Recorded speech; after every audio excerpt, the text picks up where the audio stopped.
Hello বন্ধুরা, তোমরা কেমন আছো? আশা করি ভালো আছো। আর আমিও খুব খুব খুব ভালো আছি। দেখো, আজ তোমাদের সামনে আমি একটা চাউমিনের ভিডিও নিয়ে এলাম। তো চাউমিনটা বানালাম, তো বলি দেখি একটা ভিডিও করা যাক চাউমিনটার। তোমাদের দাদাভাই বাড়িতে থাকলেই মানে বলবে কিছু না কিছু বানাতে, যে চাউমিন বানাও, না হলে পাস্তা বানাও বা দই বড়া, কিছু না কিছু একটা বানাতেই হয়। মাঝে মাঝে কিনে নিয়ে আসে, তো আজকে বললো বাড়িতেই বানাও।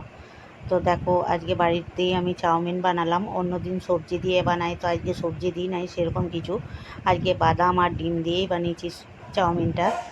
দেখো, আমি এটা 3 প্যাকেট চাউমিন নিয়েছি। দেখো, আমার চাউমিনটা রেডিও হয়ে গেল কত তাড়াতাড়ি। আর এই যে 3টে প্লেটের মধ্যে নিয়ে নিয়েছি। তো ছোটো ছেলেটা ছিল না, ওরটা এখনও মানে রেডি করি নাই, ওরটা রেখে দিয়েছি। ও টিউশন গেছে, ও টিউশন থেকে এলে তখন ওকে দেবো।